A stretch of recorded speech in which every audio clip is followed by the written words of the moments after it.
अच्छा बच्चे, आपने सवाल किया कि हम लोग शॉर्ट स्टोरीज़ के पेपर के अंदर अच्छे मार्क्स कैसे गेन कर सकते हैं। इसका सिंपल आंसर यही है कि आपने रेलेवेंट रहना है क्वेश्चन से रिलेटेड। आपने अपने पॉइंट को प्रूव करने के लिए कोटेशन ऐड करनी है, और उसके अलावा पेपर नीट एंड क्लीन हो। आपने बातों को बढ़ा चढ़ा के नहीं करना।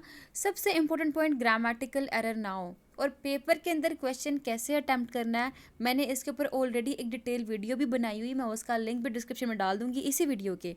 आप उस पर क्लिक कर लेना। वहाँ पे मैंने एक सैम्पल पेपर दिया हुआ है कि कहाँ पे हम लोगों ने कैसे जो इम्पोर्टेंट पॉइंट्स आते हैं उसको हाईलाइट करना है, कहाँ पे जो हमारे मतलब हमने कोटेशन किस तरह से ऐड करनी है, कैसे हम लोगों ने इंटेंट फॉर्म को यूज़ करना है, कहाँ कहाँ हम लोगों ने पैराग्राफ को, मतलब जब हम पैराग्राफ लिखते हैं ना, हम लोग को एक पैराग्राफ लिखने के लिए इंटेंट फॉर्म का यूज़ कर लेना चाहिए। जब हम इंटेंट फॉर्म में पैराग्राफ लिखते हैं तो उससे क्या होता है, ऑटोमेटिकली हमारा पेपर नीट एंड क्लीन लगता है। जो चेकर होता है ना, जितना पेपर आपका साफ़ होगा ना, उतना चेकर को आपका पेपर अच्छा लगेगा। हमेशा पेपर चेकर के लिए आसानी करनी चाहिए, डिफ़िकल्टी नहीं करनी चाहिए। जो क्वेश्चन पूछा है उसी का रेलेवेंट आंसर दें, जैसे पूछा है वैसे चलें। यानी कि अगर आपको स्टेटमेंट हैडा के कैरेक्टर पे आती है, फॉर एग्जांपल ये ड्रामा का क्वेश्चन है और उन्होंने वहाँ पे साइको एनालिसिस के रेलेवेंट पूछा हुआ है, तो आपने हैडा को साइको एनालिसिस के रेलेवेंट स्टार्ट देते हुए आपने अपना पैराग्राफ फर्स्ट लिखना है। यानी कि जो आपकी स्टेटमेंट आती है ना, आपने उसी स्टेटमेंट से रेलेवेंट अपना फर्स्ट पैराग्राफ लिखना है, ठीक है।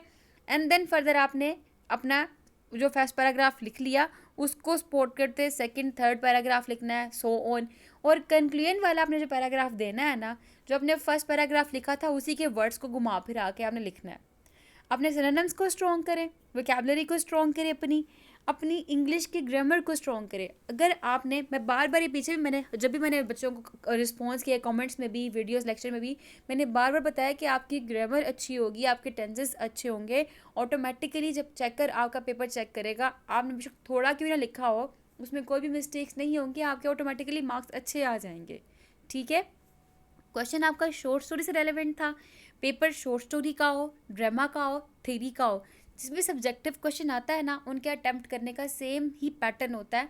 मैंने उसके ऊपर ऑलरेडी एक वीडियो, मैंने पहले भी बताया आपको लेक्चर के अंदर, इसी वीडियो के अंदर बनाई हुई है, लिंक डिस्क्रिप्शन में डालूंगी, वो लाजमी देखनी है आपने। उसमें पूरा पेपर पैटर्न का तरीका बताया कि पेपर किस तरह से हमने अटैम्प्ट करना है, ठीक है।